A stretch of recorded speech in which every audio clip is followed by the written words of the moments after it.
বেলাল রাদিয়াল্লাহু তাআলা বলেন, ইয়া রাসূলুল্লাহ, ইয়া হাবিবাল্লাহ, নবী গো, আমার শরীরের সমস্ত ব্যথা দূর হয়ে গেছে, কিন্তু আমার জিহ্বাটা আমি নাড়াতে পারি না। জিহ্বা দিয়ে আমি কোনো কিছু খেতে পারি না, আমার জিহ্বাটা শক্ত হয়ে গেছে। যখন ওই কাফেররা আমার জিহ্বার মধ্যে আগুনের পেরেক ঢুকিয়ে দিয়েছে, তারপর থেকে আমি আমার জিহ্বাকে নাড়াতে পারি না, জিহ্বাটা শক্ত হয়ে গেছে, তাজা গোশতটা শক্ত হয়ে গেছে। তখন নবী করিম সাল্লাল্লাহু আলাইহি ওয়াসাল্লাম বেলাল রাদিয়াল্লাহু তাআলা জিহ্বার ভিতরে নবী করিম সাল্লাল্লাহু আলাইহি ওয়াসাল্লাম চতুর্বার দিলেন, অর্থাৎ লালান লাগিয়ে গলা দিলেন। নবী করিম সাল্লাল্লাহু আলাইহি ওয়াসাল্লাম চতুর্বার করেছিলেন। আস্তে আস্তে বেলাল রাদিয়াল্লাহু তাআলা বেতাল কিন্তু হয়ে গেল। বেলাল রাদিয়াল্লাহু তাআলা শরীরের সমস্ত ব্যথা দূর হচ্ছে, কিন্তু সমস্ত শরীরের আঘাতগুলি ব্যথা দূর হয়ে গেছে, কিন্তু একটা চিহ্ন রয়ে গেছে। সেই চিহ্নটা হলো ওই যে আগুনের পেক দিয়ে যখন বেলাল রাদিয়াল্লাহু তাআলা জিহ্বাকে কত করে দিয়েছিল, জিহ্বাকে গর্ত করে দিয়েছিল, ওই গর্তটা রয়ে গেছে। নবী করিম সাল্লাল্লাহু আলাইহি ওয়াসাল্লাম কিছুদিন পরে মক্কা থেকে মদিনায় হিজরত করলেন। তখন মসজিদ নববীর মুয়াজ্জিন হিসেবে বেলাল রাদিয়াল্লাহু তাআলা কে নবী করিম সাল্লাল্লাহু আলাইহি ওয়াসাল্লাম নিয়োগ করে দিলেন। বেলাল রাদিয়াল্লাহু তাআলা যখন আযান দেন, কাফেরগণ সমালোচনা শুরু করলো যে বেলালের আযান অশুদ্ধ হয়, শিন উচ্চারণ করতে পারে না, সিন উচ্চারণ হয়ে যায়। যেমন জিহ্বাটা গর্ত হওয়ার কারণে বাতাসটা বাহিরে চলে আসে, শিনটা পরিপূর্ণ উচ্চারণ করতে পারে না, জিহ্বার মধ্যকার উপর তার সুখে লাগাতে পারে না, বাতাস বের হয়ে যায়, সিন উচ্চারণ হয়ে যায়। এই সমস্ত মন্তব্য করতে শুরু করলেন। সাহাবায়ে কেরাম আরজ করলেন, ইয়া রাসূলুল্লাহ, ইয়া হাবিবাল্লাহ, নবী গো, কাফেরগণ তো বেলালের বিরুদ্ধে মন্তব্য করতে শুরু করলেন। বেলাল আযান শুনতে হয়, মক্কার মদিনার বিভিন্ন মসজিদের মুয়াজ্জিনগণ বেলালের আযান শুনতে হয়, সেটা তারা নির্দেশ দিলেন। নবী করিম সাল্লাল্লাহু আলাইহি ওয়াসাল্লাম তাদের প্রশ্নের উত্তর দিলেন, রে আমার সাহাবী, শুনো শুনো, বেলাল রাদিয়াল্লাহু তাআলা আনহু আযান অশুদ্ধ হলেও আল্লাহ রাব্বুল আলামিন বেলাল আযানকে কবুল করে নিয়েছেন। বেলাল আযান ধ্বনিতে আরশে আল্লাহ পর্যন্ত পৌঁছে যায়। সুবহানাল্লাহ। এক পর্যায়ে কিছুদিন পরে নবী করিম সাল্লাল্লাহু আলাইহি ওয়াসাল্লাম যখন মৃত্যুর সময় এসে গেল, অর্থাৎ ইন্তেকালের সময় এসে গেল, তিনি যখন পর্দা করলেন, নবী করিম সাল্লাল্লাহু আলাইহি ওয়াসাল্লামের ইন্তেকালের পরে সাহাবায়ে কেরাম পাগল করা হয়ে গেলেন। হযরত ওমর রাদিয়াল্লাহু তাআলা ডেকে ডেকে বলেন, কে বলে নবী নাই? যদি কেউ বলে নবী নাই, আমি তার গর্দানটা উড়িয়ে দিব। এত মহব্বত করতেন নবীকে, নিজের জানের চাইতে আরো বেশি ভালোবাসতেন নবীকে। হযরত বেলাল রাদিয়াল্লাহু তাআলা আনহু নবীকে হারিয়ে নবীর সুখে পাগল করা হয়ে গেলেন। নবীর সব সাহাবী নবী যখন ইন্তেকাল করলেন, তারপরে কেউ কারো মুখে হাসি ছিল না। আমাদের আম্মা জান মা ফাতেমা রাদিয়াল্লাহু তাআলা আনহা, তিনি নবীর সুখে কাঁদতে কাঁদতে 6 মাস পর্যন্ত উনি কেঁদেছেন, ওনার মুখে কোনো হাসি ছিল না। 6 মাস পর তিনি ইন্তেকাল করেন। তো নবীজি যখন দুনিয়া থেকে পর্দা করলেন, তারপরে কিছুদিন পরে হযরত বেলাল রাদিয়াল্লাহু তাআলা আনহু ছোট্ট একটি গাটুরি বেঁধে মসজিদে নববীর পাশে এসে বলেন, আবু বকর, আমাকে বিদায় দাও, আমি মদিনায় থাকবো না। তখন আবু বকর রাদিয়াল্লাহু তাআলা আনহু বলেন, তোমার কি হয়েছে রে বেলাল? তোমাকে কি কেউ গালমন্দ করেছে, নাকি তোমার টাকার অভাব? যদি তোমার টাকার অভাব হয়, আমাকে বলো, আমি বর্তমান খলিফা, আমি বাইতুল মাল থেকে তোমাকে বেতন দান করে দেব।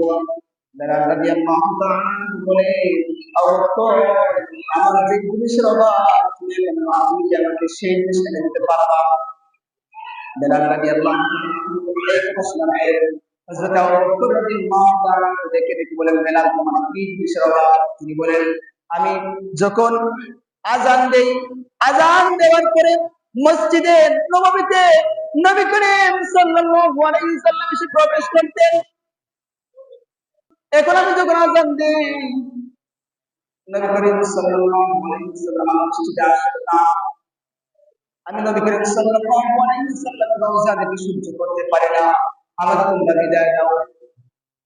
হযরতে আবু বকর রাদিয়াল্লাহু তাআলা দেখে রেখে বলেন, বেলাল, তুমি কি শুধু নবীকে ভালোবাসো, আমরা কি ভালোবাসি না? বেলাল বলেন, আবু বকর, তোমরা নবীজির রওজা মুবারক থেকে সহ্য করতে পারো, কিন্তু আমি বেলাল নবীজির রওজা মুবারক থেকে সহ্য করতে পারি না। আমার কলিজা কেটে আসে। আমি নবীকে না দেখলে, আমি যখন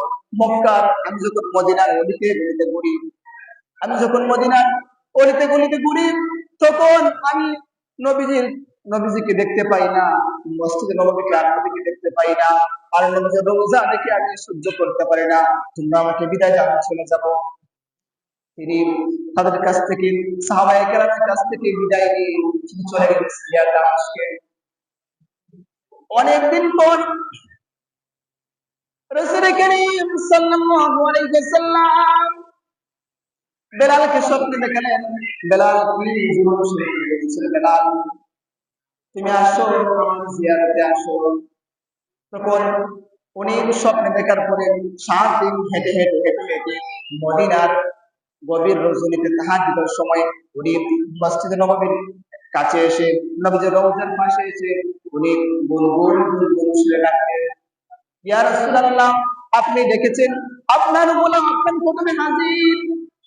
এই দৃশ্য যখন মসজিদে নববীর নতুন মুয়াজ্জিন দেখলো, তখন সে আর আযান দেয় নাই, আযান না দিয়ে মানুষকে ডাকতে লাগলো যে বেলাল এসেছে, বেলাল এসেছে।